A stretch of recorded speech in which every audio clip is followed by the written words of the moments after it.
Sun Life தொலைக்காட்சி நேயர்கள் அனைவருக்கும் இனிய காலை வணக்கங்கள். எல்லோரும் நன்றாக இருப்பீர்கள். இன்று 9/5/2025 வெள்ளிக்கிழமை, சித்திரை மாதம் 26ஆம் நாள், துவாதசி திதி இன்று மதியம் 2:56 வரை. ஹஸ்தம் நட்சத்திரம் இன்று நள்ளிரவு 12:09 வரை. இந்த நாளின் ஒரு சிறப்பு அம்சமாக மிருகஷீரிடம், சித்திரை, அவிட்டம் ஆகிய செவ்வாயின் 3 நட்சத்திரங்களில் பிறந்தவர்கள் எல்லோருக்குமே தாராபலமுள்ள மிகச்சிறந்த நன்மைகள் நடக்கக்கூடிய யோக நாளாக இந்த நாள் அமைந்திருக்கிறது. மேற்கண்ட 3 நட்சத்திரங்களில் பிறந்தவர்கள் ஒரு பொருளை விற்பதற்கோ வாங்குவதற்கோ அதன் மூலமான பணவரவுகளை அடைவதற்கோ இது உயரிய நாளாக அமையும். அதை போலவே அவரவர்களுடைய வேலை, தொழில், வியாபாரம், விவசாயம் மற்றும் சொந்த வாழ்க்கை அமைப்புகளில் ஏதேனும் ஒரு புதிய சுப விஷயத்தை முன்னெடுத்து செய்து அதன் மூலமான வெற்றிகளை அடையக்கூடிய நல்ல நாள் இன்று. அடுத்து 12 ராசிகளுக்கான இன்றைய ராசி பலன்களை பார்க்கலாம். மேஷராசிக்காரர்களுக்கு 4ஆம் இடத்துல செவ்வாய் நீச்சம் என்கின்ற நிலைமையில இருக்கிறார். ராசிநாதன் பலவீனமாக இருந்தாலும் மற்ற கிரகங்கள் நல்லா இருக்கிறதுனால பெரிய கஷ்ட நஷ்டங்கள் எதுவும் இல்லாத நாளாக இந்த நாள் அமைஞ்சிருக்குங்க. அதே நேரத்தில் பகல் ஃபுல்லாக கொஞ்சம் மனசு கொஞ்சம் கலக்கமாகவே இருக்கும். இதை சரியாக செய்ய முடியுமா, இந்த இடத்துல இருந்து காசு வருமா, இந்த வேலை நடக்குமா நடக்காதா, ஒருவேளை நம்ம செய்கிறது சரியா தப்பா என்கின்ற மாதிரியாக தன்னைத்தானே ஏதாவது நொந்து கொள்ளக்கூடிய சில அமைப்புகள், இப்படி இருக்கே அப்படி இருக்கே என்கின்ற மாதிரியான எண்ணங்கள் எல்லாம் போட்டு அப்படியே ஒரு சாயந்தரம் 4 மணி வரைக்கும் வாட்டி வதைக்கக்கூடிய தன்மைகள் நிச்சயமாக இருக்கும். ஆனால் அதற்கப்புறம் வரக்கூடிய சில மாற்றங்களின் மூலமாக பரவாயில்லைங்க, இதெல்லாம் சமாளிச்சிடலாம், நம்ம பண்ணுறது சரியாகத்தான் இருக்கும், ஒருவேளை தப்பாக பண்ணிட்டோம்னா கூட அதை சரி செய்து கொள்ளக்கூடிய சில அவகாசங்கள், அதற்கேற்ற வாய்ப்புகள்லாம் இருக்குது, ஒன்றும் கவலைப்பட வேண்டாம் என்கின்ற மாதிரி தன்னை மறுபடியும் தேற்றிக்கொள்ளக்கூடிய அமைப்புகள் இருக்கக்கூடிய மதியம் வரை ஒரு மாதிரியாகவும், மதியத்திற்கு பிறகு சிலவற்றை நீங்களே நல்ல விதமாக சரி செய்யக்கூடிய நாளாகவும் இந்த நாள் அமைஞ்சிருக்குங்க. பெண்கள் அனைவருக்குமே இன்றைக்கு கணவர் குழந்தைகளின் மீது இருக்கின்ற குறைகள் தீரக்கூடிய படிப்படியான நன்மைகளை நீங்களே உணரக்கூடிய யோக நாளுங்க இன்னைக்கு. ரிஷபராசிக்காரர்களுக்கு 3ஆம் இடத்தில் செவ்வாய் தனித்து அமர்ந்திருக்கின்ற சுபயோக நல்ல நாளாக இந்த நாள் அமையும். தைரியம்லாம் கொஞ்சம் நல்லா இருக்கக்கூடிய நாளாக எதையும் செஞ்சு பார்த்துக்கலாங்க. இது இப்படி இருக்குது, அது இப்படி இருக்குது, பரவாயில்ல செஞ்சுட்டு அப்புறம் யோசனை பண்ணுவோமே என்கின்ற மாதிரியான ஒரு குருட்டு தைரியம் வரக்கூடிய நாளாக இந்த நாள் ரிஷபராசிக்காரர்களுக்கு அமைஞ்சிருக்கு. கடந்த காலத்தில் எந்தெந்த இடத்துல வாய்ப்புகள் கிடைச்சி மிஸ் பண்ணினீங்களோ அதை எல்லாத்தையும் இன்னைக்கு ரீகன்சிடர் பண்ணுவீங்க. இந்த இடத்துல இப்படி செய்யலை, இந்த இடத்துல அப்படி செய்யலை, இந்த இடத்துல மிஸ் பண்ணிட்டோம் என்கின்ற மாதிரியாக போன முறை நடக்காத ஒன்றை இந்த முறை நடத்தி காட்டுவது என்கின்ற ஒரு உத்வேகம் வரக்கூடிய நாளாக இந்த நாள் அமைஞ்சிருக்கு. எதுலேயும் ஒரு சிறப்பாக இருக்கும். இன்றைக்கோ நாளைக்கோ அல்லது இந்த வாரத்திலேயோ ஒரு சிறப்பு அறிமுகம் கிடைக்கக்கூடிய தன்மைகள் உண்டு. முன்னாலே டச் இருந்தது அவர்கிட்ட, அதுக்கப்புறம் அவர்கிட்ட டச் விட்டு போச்சு, இப்போ அவர் ஒரு ரூட்டில் போயிட்டாரு, நான் வேறு ரூட்டில் போயிட்டேன், அவரை போய் எப்படி பிடிக்கிறதுன்னு தெரியல என்கின்ற ஒரு குழப்பத்தில் இருப்பவர்களுக்கு டக்குன்னு அந்த பழைய விட்டு போன தொடர்புகள் வரக்கூடிய நாளாகவும் இந்த நாள் அமையும். ஒரு உயரிய அதிகாரம் அந்தஸ்து கொண்டவர்கிட்ட அறிமுகம் ஆகக்கூடிய அமைப்போல் இருக்கும். இன்னைக்கோ இந்த வாரத்திலேயோ அறிமுகம் ஆகக்கூடியவர்களை பாருங்க, வாழ்க்கையில கொஞ்சம் யோகத்தை, நமக்கு நட்பை நன்மையை செய்யக்கூடியவர்களாக அமையக்கூடிய சுபயோக நல்ல நாளுங்க இன்றைக்கு. மிதுன ராசிக்காரர்களுக்கு மனசு கொஞ்சம் கடன் பற்றிய பிரச்சனைகள்ல கவலைப்படக்கூடிய நாளாக இந்த நாள் அமையும். 2ஆம் இடத்துல செவ்வாய் இன்றைக்கு ஒரு நீச்ச அமைப்பில் அமைந்திருக்கிறார். பொதுவாகவே பாவர்கள் 2ஆம் இடத்துல இருக்கிறது நல்ல பலன்களை தராதுங்க. காசு சம்பாதிக்க முடியுமா முடியாதான்றதுல ஒரு டவுட் வந்துடும். இன்னைக்கு இந்த காசு வருமா வராதா, காலையில் போகிறோமே சரியாக தான் இருக்குமா, சாயந்தரத்துக்குள்ளே ஏதோ வீட்டுக்கு பொண்டாட்டி பிள்ளைங்களுக்கு புருஷனுக்கு இதை கொண்டு போய் கொடுக்க முடியுமா என்கின்ற மாதிரியாக ஒரு குழப்ப நிலைமையிலேயே பொருளாதார முன்னேற்றத்தை பற்றி ஒரு மாதிரியான கவலைகள் இருக்கக்கூடிய நாளாக இந்த நாள் அமைஞ்சிருக்கு. சிலருக்கு பார்த்தீங்கன்னா இன்றைக்கு ஒரு மாதிரியான தடித்த சொற்களை சொல்லி அதன் மூலமாக குடும்பத்தில் ஒரு கஷ்டம். ஏன்டா இந்த இடத்துல இந்த மாதிரி விஷயத்த பேசணும், எதுக்கு மனைவி கிட்ட இப்படி கோச்சிக்கிட்டோம், ஏன் புருஷன்கிட்ட இப்படி டக்குன்னு ஒரு வார்த்தை வந்துருச்சு என்கின்ற மாதிரியாக ஆணுக்கோ பெண்ணுக்கோ தடித்த வார்த்தைகள் அதன் மூலமாக சண்டை சச்சரவுகள் வரக்கூடிய அமைப்புகள் இன்று மதியம் மாலை 5 மணி வரைக்கும் இருக்கக்கூடிய நாளாக இந்த நாள் அமையும். அதற்கு பிறகு கொஞ்சம் சாந்தமாவீங்க. நீங்களே பண்ண ஒரு விஷயத்தை அதனுடைய பாதிப்புகளை அப்படியே உணர்ந்து அதற்கு பிறகு நீங்களே மற்றவர்களை சமாதானப்படுத்தக்கூடிய நாளாக அமைந்திருக்குதுங்க. மிதுன ராசிக்காரர்கள் எல்லோருக்கும் வயதிற்கு ஏற்றாற் போல இன்றைக்கு. கடகராசிக்காரர்களுக்கு ராசியிலேயே செவ்வாய் என்கின்ற ராஜயோகர் அமர்ந்திருக்கக்கூடிய சுப நாள் இன்றைக்கு. பொதுவாகவே கேந்திர கோணங்கள் தன் வீட்டிற்கு கேந்திர கோணத்திலையும் லக்ன கேந்திர கோணத்திலையும் செவ்வாய் கடகராசிக்காரர்களுக்கு இருந்தால் நல்ல பலன்களை செய்வார். அந்த அமைப்பில் இன்றைக்கு கொஞ்சம் நல்ல வலுவான ஒரு நிலைமையில தான் அவர் இருக்கிறார். சகோதரர்களிடையே ஏற்பட்டு கொண்டிருந்த ஒரு கருத்து வேற்றுமைகள் விலகக்கூடிய தன்மை, இதுவரைக்கும் இதை செய்யவே முடியாது, இது நமக்கு ஒத்து வராது, இது நம்ம டச் பண்ணாமல் இருக்கிறது நல்லது என்கின்ற மாதிரியாக ஒரு விஷயத்தை விட்டு விலகி இருந்த கடகராசிக்காரர்கள் எல்லோருக்குமே அந்த விஷயத்தை ஏன் செஞ்சு பார்க்கக்கூடாது, நம்மனாலேயும் முடியும் என்கின்ற ஒரு புத்துணர்ச்சி வரக்கூடிய, ஒரு உத்வேகம் வரக்கூடிய ஒரு சிறப்பு நாளாக இந்த நாள் கடகராசிக்காரர்களுக்கு அமைஞ்சிருக்குங்க.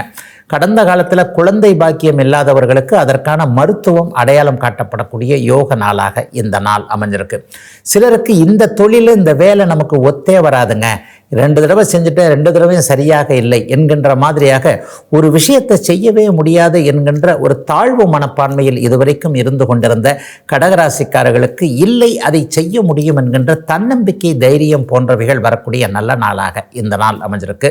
யூனிஃபார்ம் சர்வீசஸ்ன்னு சொல்லப்படக்கூடிய காவல்துறை, இராணுவம் போன்றவைகளில் இருக்கக்கூடியவர்களுக்கு நல்லவைகள் நடக்கக்கூடிய யோக நாள் இன்றைக்கு. சிம்மராசிக்காரர்களுக்கு ராஜயோக கிரகமான செவ்வாய் 12ஆம் இடத்துல மறைவதோடு மட்டுமல்லாமல் நீச்சம் என்கின்ற நிலைமையை அடைஞ்சிருக்கிறார். அவர் 4-9 குடையவர். பெற்றோர்களால், அப்பாவனாலேயோ அம்மானாலேயோ இன்னைக்கு ஏதாவது மனக்கவலைகளோ செலவுகளோ வரக்கூடிய அமைப்புகள் சிம்மராசிக்காரர்களுக்கு வயதிற்கேற்றார் போல உண்டு. சிலருக்கு தாய்னால அவங்களுடைய ஆரோக்கிய குறைவு, அம்மாவுக்கு வயசாயிடுச்சு, என்ன பண்ணுறதுன்னு தெரியல, இதுக்கு மேலே எவ்வளோ நாள் நீட்டிச்சுட்டு போகணும்னு நினைக்க முடியல, அம்மாவும் ரொம்ப கஷ்டப்படுறாங்க, உடல் ரீதியாக கஷ்டப்படுறாங்க என்கின்ற மாதிரியாக மருத்துவம் சார்ந்த விஷயங்களில் பெற்றோர்களால் ஏதாவது ஒரு முடிவுகள் வரக்கூடிய அமைப்புகள் உண்டு. அப்பாவுக்கு இந்த இதை பார்க்கலாமா, அம்மாவுக்கு இதை பார்க்கலாமா என்கின்ற மாதிரி வயதான பெற்றோர்களை கொஞ்சம் தனித்துவமாக தனியாக கவனித்துக் கொள்ள வேண்டிய அவசிய நாளாக இந்த நாள் சிம்மராசிக்காரர்கள் எல்லோருக்கும் அமைஞ்சிருக்கு. இளைய பருவத்தினருக்கு பார்த்தீங்கன்னா பாக்கியங்கள் கிடைப்பதற்கு தடை இருக்கும், நிறைய செலவுகள் இருக்கும், அலைச்சல்கள் அதிகமுள்ள நாளாக. இப்போ வண்டியிலேயே சாப்பாடு எடுத்து வச்சுருப்பீங்க, நான் ஒரு இடத்துல போய் உட்காந்து சாப்பிட்றதுக்கு இல்லாமல் மத்தியான சாப்பாட்டை கூட 4 மணிக்கு தாங்க சாப்பிட்டேன் என்கின்ற அளவிற்கு ஓயாமல் அப்படியே ஓடிக்கொண்டிருக்கக்கூடிய அலைச்சல்கள் அதிகம் இருக்கக்கூடிய நாளாக அமைஞ்சிருக்குங்க. சிம்மராசிக்காரர்கள் எல்லோருக்கும் வயதிற்கு ஏற்றாற் போல இன்றைக்கு. கன்னிராசிக்காரர்களுக்கு வெற்றியை கொடுக்கக்கூடிய விதத்தில் 11ஆம் இடத்துல செவ்வாய் தனித்து நல்ல விதமாக அமர்ந்திருக்கிறார். சாதகமான கிரக அமைப்புகள் இப்போது கன்னிராசிக்காரர்களுக்கு இருக்கின்றன என்பது தான் உண்மை. அப்படி இருந்தும் சில பேருக்கு ஐயா ஒன்றும் பெருசாக நடக்கலைங்க அப்படின்னு சொல்லிட்டு கொஞ்சம் குறை இருக்குது என்பது தான் அதுவும் ஒரு வகையில் உண்மைதான். ஆக எல்லா நிலைமைகளையும் பார்த்தா பிறந்த ஜாதக அமைப்பில் தசாபுக்தி அமைப்புகள் வலுவாக இருக்கக்கூடிய அத்தனை கன்னிராசிக்காரர்களுக்கும் மேம்பட்ட நல்ல பலன்கள் நடக்கக்கூடிய யோக நாளாக இந்த நாள் அமைஞ்சிருக்கு.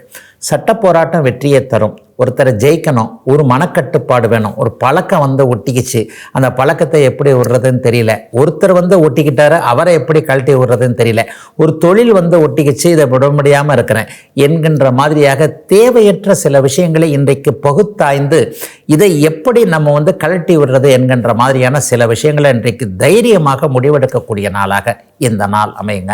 சட்ட போராட்டங்கள் நல்ல விதமாக உங்களுக்கு சாதகமாக வரக்கூடிய தன்மை இன்றிலிருந்தே ஆரம்பிக்கிறது. எல்லா நிலைமைகளிலையும் மிகப்பெரிய தோல்விகள் என்கின்ற அமைப்புகள் இல்லாமல் முயற்சிகளுக்கு ஏற்றாற் போல வெற்றிகளும் பணவரவுகளும் இருக்கக்கூடிய சுப நாளாக அமைஞ்சிருக்குங்க. கன்னிராசிக்காரர்கள் எல்லோருக்கும் இன்றைக்கு. துலாம் ராசிக்காரர்களுக்கு தசம அங்காரகா என்று சொல்லப்படக்கூடிய சிறப்பான 10ஆம் இடத்து செவ்வாய் இருக்கக்கூடிய நல்ல நாள் இன்னைக்கு. வேலை, தொழில், வியாபார, விவசாயம் போன்ற எல்லா அமைப்புகளிலும் இன்றைக்கி ஒரு சாதனைகள் கண்டிப்பாக துளாராசிக்காரர்களுக்கு இருக்கும். நல்லவைகள் அடையாளம் காட்டப்படும். இன்றைக்கே வியாபாரம் ஆரம்பிச்சிடும்னு சொல்ல மாட்டோம், ஆனால் எந்த வியாபாரம் நடக்கும், எந்த வியாபாரத்தை செஞ்சால் நல்லா இருப்போம் என்கின்ற மாதிரியான நல்ல ஐடியாக்கள் வர்றது, சில வழிகளை காட்டக்கூடிய தன்மைகள்லாம் இன்றைக்கு இருக்குதுங்க. பதவி உயர்வு, ப்ரமோஷனு, சம்பள உயர்வு, இந்த மாதிரியான விஷயங்கள்லாம் எதிர்பார்த்துருந்தவங்களுக்கு நல்ல அனுமதிகள், அதற்கான ஃபைல் மூவ் ஆகிற ஒரு ஆரம்ப கட்ட வேலைகள் நடக்கக்கூடிய நாளாகவும் இந்த நாள் இருக்கும். கல்வி மேன்மைகள் நன்றாக இருக்கும். ஜீவன அமைப்புகள் வலிமையாக இருக்கும். பேசி பிழைக்கக்கூடியவர்கள் என்று சொல்லப்படக்கூடிய சில துறைகளில் விருப்பம் இல்லாமல் இருந்தவர்கள், நாம் படித்தது ஆனால் வேலை செய்கிறது வேற, இந்த மாதிரி ஒரு துறையிலிருந்து இன்னொரு துறைக்கு மாற வேண்டும் என்கின்ற முயற்சிகளில் இருக்கக்கூடிய துலாம் ராசிக்காரர்களுக்கு நீங்கள் நினைத்தாற் போலவே எல்லாம் நடக்கக்கூடிய சுப நாளாக இந்த நாள் அமைஞ்சிருக்குங்க. வேலை, தொழில், வியாபாரம், விவசாயம் போன்ற ஜீவன அமைப்புகளில் புதிய முயற்சிகளை நீங்கள் செஞ்சீங்கன்னா அது கை கொடுக்கக்கூடிய ஒரு சுப நாளாகவும் அமைஞ்சிருக்குங்க. துலாத்தினர் எல்லோருக்குமே இன்றைக்கு.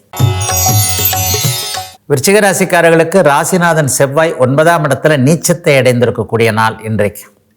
ஏதாவது ஒரு விஷயத்தில் மனசு கொஞ்சம் சுணங்கிக்கிட்டே இருக்கும். அதாவது இது இப்படி போகிறதா, அப்படி காலையில் எந்திரிச்சு வெளியே போகிறதுக்கே இன்னும் ஒரு 1/2 மணி நேரம் தள்ளி போகலாமே, இன்னும் ஒரு 10 நிமிஷம் கழித்து எந்திரிக்கலாமே என்கின்ற மாதிரியாக தள்ளி தள்ளி போடப்படக்கூடிய சில விஷயங்களை நீங்கள் அப்படியே தவிர்த்து கொண்டே போகக்கூடிய நாளாக இந்த நாள் அமைஞ்சிருக்கு. எல்லாத்தையும் அப்படியே தள்ளிக்கிட்டே போவீங்க, பார்க்கலாம்னு. பொதுவாகவே ராசிநாதன் நீச்சத்தை அடைந்தாலே மனசு கொஞ்சம் ஒரு மாதிரி திடமாக இல்லாமல் தெளிவற்ற முடிவுகள், எந்த ஒரு நிலையிலையும் இதை பண்ணலாமா அதை பண்ணலாமன்ற குழப்பங்கள் வரக்கூடிய அமைப்புகள் கண்டிப்பாக உண்டு. ஆனால் அதையும் மீறி ராசியை குறிபார்ப்பது என்பது முதல்ல ஒரு மாதிரி தெளிவில்லாத நிலைமைகள் இருந்தாலும் கூட பிற்பாடு அப்படியே சுதாரித்து கொள்ளக்கூடிய உஷாராக இருக்கக்கூடிய அமைப்புகள் கண்டிப்பாக உண்டு. யாரையும் இன்றைக்கு நம்பக்கூடாது. குறிப்பாக இந்த மாமன் மச்சான் அண்ணன் தம்பி வகைரால பங்காளிகள் என்று சொல்லப்படக்கூடிய சித்தப்பா பெரியப்பா மக்கள் அல்லது அத்தை பசங்க மாமா பசங்க இவங்க விஷயங்களில் இன்றைக்கு ஏதாவது நீக்கு போக்காக நடந்து கொள்ள சொல்லி ஏதானும் ஒரு வற்புறுத்தல் வரும். அந்த வற்புறுத்தலின் பேரில் நீங்கள் தலையாட்டினீங்கன்னா கூட ஏதாவது ஒரு நெகட்டிவான விஷயங்கள் நடக்கும். ஆகவே சொந்தக்காரர்கள் விஷயத்தில் சற்று கவனமோடு இருக்க வேண்டிய நாளாக அமைந்திருக்கிறது விருச்சிக ராசிக்காரர்கள் எல்லோருக்குமே இன்றைக்கு. தனுசு ராசிக்காரர்களுக்கு அட்டமஸ்தானம்னு சொல்லப்படக்கூடிய 8ஆம் இடத்துல இன்றைக்கு யோகாதிபதியான செவ்வாய் இருக்கிறார். தம்பி தங்கைகள் அல்லது அண்ணன் அக்காள்களின் மூலமாக செலவுகள் வரக்கூடிய நாளாக இந்த நாள் அமையும். சிலருக்கு அவங்க பேரில் கொஞ்சம் மன வருத்தமும் வரும். அவங்க ஏதாவது ஒன்று சொல்ல, நம்ம ஏதாவது ஒன்று சொல்ல, நீ தம்பியா, நீ அண்ணனா, நீ அக்காவா, தங்கச்சியா என்பது மாதிரியான ஒரு கருத்து தடித்த வார்த்தை பரிமாற்றங்கள் நடக்கக்கூடிய நாளாக இந்த நாள் அமைஞ்சிருக்கு. ஆனால் பிற்பகல் 5 மணிக்கு பிறகு வரக்கூடிய கிரக மாற்றங்களின் மூலமாக எல்லாவற்றையும் அப்படியே பொறுத்து போகக்கூடிய நாளாகவும் இந்த நாள் அமைஞ்சிருக்கு. பணவரவுகளில் எந்த விதமான குழப்பங்களும் இன்றைக்கு கண்டிப்பாக இருக்காது. குறிப்பாக மருத்துவத்துறையில் இருக்கக்கூடியவர்கள், கட்டிடம் பூமி சார்ந்த விஷயங்களில் இருக்கக்கூடியவர்களுக்கு பணவரவுகள் இன்றைக்கு நன்றாகவே இருக்கும். ரொம்ப நாளாக வராத பணம் கூட இன்றைக்கி கண்டிப்பாக வரும். அதாவது குடும்பத்துக்குள்ளே கொஞ்சம் குழப்பங்கள் இருந்தாலும் கூட வேலை தொழில் வியாபார அமைப்புகளில் கொஞ்சம் பணம் வரக்கூடிய நாளாகவே இந்த நாள் அமைந்திருக்கிறது. பணத்தின் மூலமாக எதையும் சமாளித்துக் கொள்ளலாம் என்கின்ற ஒரு தைரியம் வரக்கூடிய நாளாகவும் அத்தனை தனுசு ராசிக்காரர்களுக்கும் இந்த நாள் அமைந்திருக்கிறது. சிலருக்கு மட்டும் கடந்த காலத்தில் இருந்து வந்த கடன் தொல்லைகள் விலகக்கூடிய அமைப்புகள் உண்டு. இன்னும் ஒரு மாதத்துக்குள்ள கடனை அடைச்சிட முடியும் என்பதற்கான வழிகள் திறக்கக்கூடிய சுப நாளாக அமைந்திருக்கிறது அத்தனை தனுசு ராசிக்காரர்களுக்கும் இன்றைக்கு. மகர ராசிக்காரர்களுக்கு லாபாதிபதியான செவ்வாய் இன்றைக்கு 7ஆம் இடத்திலிருந்து ராசியை பார்க்கிறார். பொதுவாகவே செவ்வாய் ராசியை வலுத்து பார்க்கும் பொழுது பதற்றமான முடிவுகளை எடுப்போம் அப்படிங்கிறது தான் உண்மை. அதுலேயும் மகர ராசிக்காரர்கள் சரராசின்றதுனால கொஞ்சம் துருத்துருன்னு தான் இருப்பீங்க. ரொம்ப நிதானமாலாம் இருக்க மாட்டீங்க. டக்குன்னு எதையாவது ஒன்று செஞ்சிடணுங்க, சும்மா அதையே யோசிச்சுக்கிட்டு இருக்கிறது என்னங்க என்கின்ற மாதிரியான எண்ணங்கள் உங்களுக்கு உண்டு. இன்றைக்கி கூடுதல் அவசரம் உங்கள் இதில் இருக்கும். உண்மையிலேயே பதறாத காரியம் சிதறாது என்பதை இன்றைக்கு மகர ராசிக்காரர்கள் கொஞ்சம் நினைவில் வைத்து கொள்ள வேண்டிய நாளாக இந்த நாள் அமைஞ்சிருக்குங்க. சிலருக்கு ஏதாவது ஒரு முடிவை எடுக்க வேண்டிய நிர்பந்தம் இன்னைக்கு வரும். இன்றைக்கே சொல்லிடுங்க, முடியாதுன்னு சொல்லிடுங்க, பொண்ணு பார்க்க வரலாமா வேணாமான்னு சொல்லுங்கள், மாப்பிள்ளை ஓகேயா இல்லையான்னு சொல்லுங்கள் என்கின்ற மாதிரியாக அவரவருடைய குடும்பம் அவர்களுடைய வயதிற்கு ஏற்றார் போல எதையாவது ஒரு முடிவை இன்றைக்கு மாலைக்குள் சொல்ல ஆக வேண்டிய சில விஷயங்கள் இருக்கும். அப்படியே சொல்லிட்டா கூட தப்பு தவறாலாம் எதுவும் வந்துடாதுங்க. மகராசிக்காரர்களுக்கு நன்மைகள் நடக்க வேண்டிய அமைப்புகள் வாய்ப்புகள் எல்லாமே உருவாகி விட்டது என்பதை உங்களுடைய மனமே உணரக்கூடிய நாளாக இந்த நாள் அமைஞ்சிருக்கு. பெரிய சோதனைகள் எதுவும் இல்லாமல் சில குறிப்பிட்டவர்களுக்கு மட்டும் கணவன் மனைவி உறவில் கொஞ்சம் கசப்புகள், காலையில் சண்டை போட்டுட்டு சாயந்தரம் ஒன்றா சேர்றது என்கின்ற மாதிரியான விஷயங்கள் நடக்கும் ஒரு சுபயோக நல்ல நாளாகவே அமைஞ்சிருக்குங்க மகரத்தினர் எல்லோருக்குமே இன்றைக்கு. கும்பராசிக்காரர்களுக்கு 6ஆம் இடத்தில் செவ்வாய் பலவீனமாகி அற்புதமாக இருக்கக்கூடிய கடன் நோய் எல்லாம் விலகக்கூடிய சுப நாள் இன்னைக்கே எல்லா கடனும் முடிஞ்சிருங்களாயா? இல்லைங்க, ஏதாவது ஒன்றுக்கு ஒரு ஆரம்பம்னு ஒன்று இருக்கும்ல. இதை இப்போ இன்னைக்கு இப்படி ஆரம்பித்தா தானே நாளைக்கு அதை நல்லபடியாக முடிக்க முடியும்னு யோசிப்போம் இல்லையா? கடனை அடைப்பதற்கான வழிமுறைகள் தெரியக்கூடிய அமைப்பு. கடனை இன்னைக்கு அடைச்சிடலாம், இப்படி அடைச்சிடலாம், இதை இப்படி பண்ணி அதை இப்படி அடைச்சிடலாம், அல்லது கடனை அடைக்கிறதுக்கான வருமானங்கள் இப்படி வரும் என்கின்ற மாதிரியாக கடன் தொல்லையிலிருந்து நீங்கள் வெளியே வருவதற்கான ஆரம்ப முதன்மை நாளாக இந்த நாளை கும்பராசிக்காரர்களுக்கு சொல்லலாம். சிலருக்கு பார்த்தீங்கன்னா நல்ல வேலை கிடைக்கக்கூடிய அமைப்புகள் உண்டு. கடந்த 2 வருஷமாகவே என்னுடைய திறமைக்கேற்ற வேலை இல்லை, வேலையே இல்லை, அப்புறம் என்ன திறமைக்கேற்ற வேலை என்கின்ற மாதிரியாக வேலை பார்த்தாலும் சம்பளம் இல்லை, எதுவுமே சரியாக இல்லை, முன்னேற்றத்திற்கான ஒரு வழியே தெரியவில்லை என்கின்ற மாதிரி மனதிற்குள்ளேயே வெதும்பி போயிருந்தவர்கள் அனைவருக்குமே சரியான வழிகாட்டுதல்கள், வேலை தொழில் விஷயத்தில் முன்னேற்றங்கள் இனிமேல் வரும் என்கின்ற நம்பிக்கை கொடுக்கக்கூடிய நாளாக இந்த நாள் அமைஞ்சிருக்குங்க. 50 வயதுக்கு மேற்பட்டவர்கள் எல்லோருக்குமே நல்ல ஆரோக்கியம் கிடைக்கக்கூடிய தன்மை. அடிக்கடி மருத்துவமனைக்கு ஆஸ்பத்திரிக்கு அடிக்கடி போய்கிட்டு இருந்தவங்களுக்கு இனிமேல் போக தேவையில்லை, டக்குன்னு நோய் குணமாகிடும் என்ற நம்பிக்கை வரக்கூடிய நல்ல நாள் இன்றைக்கு. மீனராசிக்காரர்களுக்கு பாக்கியாதிபதியாகிய செவ்வாய் இன்றைக்கு பஞ்சமஸ்தானத்தில் வலிமையான நிலைமையில் இருக்கிறார். கிட்டத்தட்ட ஒரு மாதிரியான சுபத்தன்மையோடு அவர் இங்கே இருக்கக்கூடிய ஒரு அமைப்பு மிகப்பெரிய ஒரு நல்ல மாற்றங்களை கொடுக்கக்கூடிய நிலைமை. குழந்தைகளால் இது வரைக்கும் இருந்து வந்த மன கஷ்டம், அதிர்ஷ்டமே இல்லாத ஒரு நிலைமையாக இது வரைக்கும் நம்மளே ஃபீல் பண்ணிக்கிட்டு இருந்தது. வெளிநாடு வெளிமாநிலம், குறிப்பாக கிழக்கு தேசங்களில் சிங்கப்பூர், மலேசியா, ஆஸ்திரேலியா, நியூசிலாந்து போன்ற நாடுகளில் இருக்கக்கூடியவர்கள் அந்த நாடுகளிலேயே ஏதேனும் வேலை தொந்தரவுகள், தொழில் தொந்தரவுகள், ஒரு மாதிரியான ஒரு வீடு சார்ந்த விஷயங்களில் கவலைகள் வைத்திருந்தவர்கள், கட்டிடங்களின் மூலமான கவலைகளை அடைந்து கொண்டிருந்தவர்கள் எல்லோருக்குமே இந்த வாரத்திலேயே தீர்வுகள் வரக்கூடிய ஒரு சிறப்பு முன்னேற்றங்கள் இருக்கக்கூடிய நாளாக இந்த நாள் அமைஞ்சிருக்குங்க. பெரும்பாலான மீனராசிக்காரர்களுக்கு கொஞ்சம் மன அழுத்தங்கள் இருக்கக்கூடிய தன்மைகள் இனிமேல் ஆரம்பிக்கும். ஏதாவது ஒரு விரும்பக்கூடிய ஒரு பொருட்களில் எதுவும் தோல்வி மனப்பான்மைகள் ஏற்படக்கூடிய தன்மைகள், ஒரு வேலை தொழில் அமைப்புகளில் முடிக்க முடியாத நிலைமைகள் எல்லாமே இருந்தாலும் கூட எதையும் சமாளித்து கொள்ளலாம் என்கிற அளவுக்கு ஒரு ஆக்கப்பூர்வமான ஒரு செயல்திறனை அடையக்கூடிய நாளாக இந்த நாள் அமைந்திருக்கிறது. சிலருக்கு இன்னைக்கு பார்த்தீங்கன்னா சொந்த ஊர் பற்றிய எண்ணங்கள் அதிகமாக வரும். சிலருக்கு குலதெய்வ தரிசனம் கிடைக்கக்கூடிய அமைப்பு, சித்தர்களுடைய ஆசீர்வாதம் கிடைக்கக்கூடிய அமைப்பு என நல்லவைகள் மட்டுமே நடக்கக்கூடிய யோக நாளாக அமைந்திருக்கிறது. மீனராசிக்காரர்கள் எல்லோருக்கும் வயதிற்கு ஏற்றாற் போல இன்றைக்கு. இதுவரை 12 ராசிகளுக்கான இன்றைய ராசி பலன்களை பார்த்தோம். அடுத்து ஜோதிட சந்தேகத்திற்கான விளக்கத்தை பார்க்கலாம். இன்றைக்கு நம்முடைய சன்லைஃப் தொலைக்காட்சி நேயர் மிகவும் சுவாரஸ்யமான ஒரு கேள்வியை கேட்டிருக்கிறார். ஐயா, அந்த வீடு மனை வாங்கிறதுக்கு ஜோசியம் பார்க்கறது அவசியமா? சில பேர் பாருங்கள், அந்த கிரகப்பிரவேசம் பண்ணுறது எல்லாத்துக்கும், அல்லது அந்த வாசக்கால் வைக்கிறதுக்கு, பூஜை போடுறதுக்கு, இதுக்கெல்லாம் நேரம் பார்ப்பாங்க.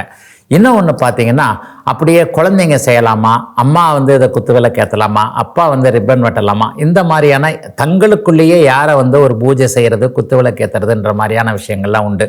இதுக்கெல்லாம் ஜோதிடம் பார்க்கணுமா அப்படின்னு ஒரு நீண்ட ஒரு கேள்வியை நம்முடைய வாசகர் எழுப்பியிருக்கிறார். உண்மையை சொல்லப்போனால் ஜோசியம் பார்க்கணுமா வேணாமா அப்படின்னு சுருக்கமாக கேட்கறத விட்டு இப்படிலாம் வீடு கிரகப்பிரவேசம் அப்படின்னு சொல்கிறாங்க. சில விஷயங்களில் நம்முடைய நம்பிக்கை சார்ந்தது தானங்க இந்த ஜோதிடம். இதில் ஒரு நல்லது நடந்துராதா, அதில் ஒரு நல்லது நடந்துராதா என்பதற்காகத்தான் ஜோதிடம் பார்க்கப்படுகிறது. கிரகப்பிரவேசம் பண்ணுறதுல எல்லாத்தையும் பார்க்கணுமா அப்படின்னு நீங்கள் கேட்டிங்கன்னா நான் அதில் இன்னும் சொல்லிடுவேன். ஒரு வீடு வாங்குவது, ஒரு வீடு கட்டுவது என்பது நம்ம வாழ்கிறதுக்கு இல்லை, நம்ம குழந்தைங்க வாழ்கிறதுக்கு. அப்போ நான் பெரும்பாலும் கிரகப்பிரவேசத்திற்கு நாள் கொடுக்கும் பொழுது அந்த வீட்டில் வசிக்கக்கூடிய எதிர்கால கண்மணிகளான சிறு குழந்தைகளுக்கு அந்த இடத்துல சந்திராஷ்டமம் இருக்குதா அப்படிங்கிறத பார்த்துட்டு தான் நான் கிரகப்பிரவேசத்துக்கு நாள் நட்சத்திரம் கொடுக்கக்கூடிய அமைப்போட கொடுத்துருக்கிறேன். பொதுவாகவே வீடு வாங்குவது சம்பந்தப்பட்ட விஷயங்கள ஜோசியம் பார்க்கணுமா, இந்த இடத்துலையா, அந்த வாஸ்துப்படியா, இந்த வாஸ்துப்படியா? வாஸ்து என்பதை ஆரோக்கியம் சம்பந்தப்பட்டது தானே தவிர அதிர்ஷ்டம் சம்பந்தப்பட்டது இல்லை அப்படிங்கிறத நம்முடைய ராசிபலன் பகுதியில், இந்த விளக்க பகுதியில் நிறைய பேசியிருக்கிறோம். ஒரு வாஸ்துப்படி நீங்கள் வீடு அமைச்சிங்க அப்படின்னு சொன்னால் அந்த வீடு காற்றோட்டம் உள்ள சூரிய வெளிச்சம் உள்ளே வரக்கூடிய அளவில் நன்றாக இருக்கும். ஆனால் இன்னைக்கு பாருங்க, அந்த காலத்தில் நம்ம இருந்த விதத்தில் எங்கேயுமே இப்போ நம்ம இல்லைங்க. இன்னைக்கு நம்ம ஜன்னலை எல்லாத்தையுமே அடைச்சிட்டு நம்ம ஏசியை போட்டுக்கிட்டு இருட்டுக்குள்ளே தாங்க உட்காந்துக்கிட்டு இருக்கிறோம். ஏன்னா ஏசி போட்டோம்னா ஜன்னலை திறந்து விட முடியாதுங்க. காலத்திற்கு ஏற்றாற் போல தாங்க சில பல மாற்றங்கள் வருகிறது.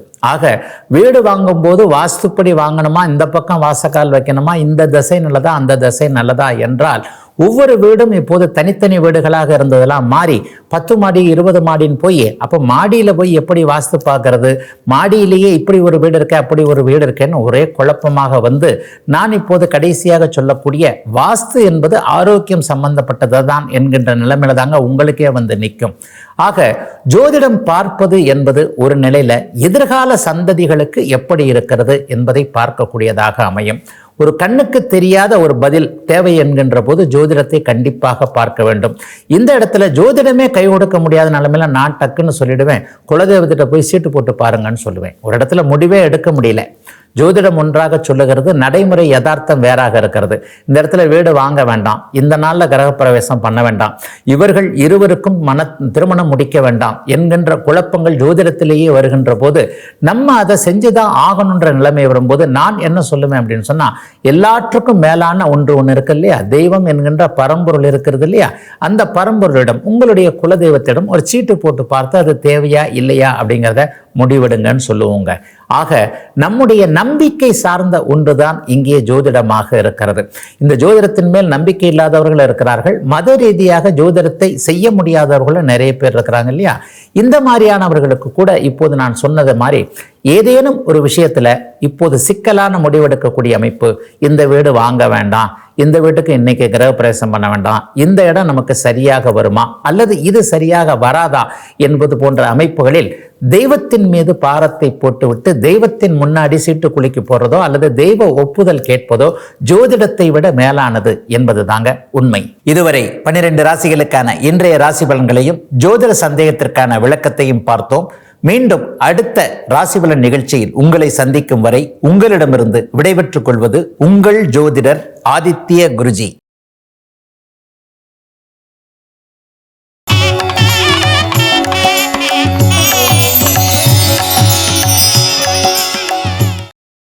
இன்னும் பல வீடியோக்களை காண சன் லைஃப் சேனலை சப்ஸ்கிரைப் பண்ணுங்க.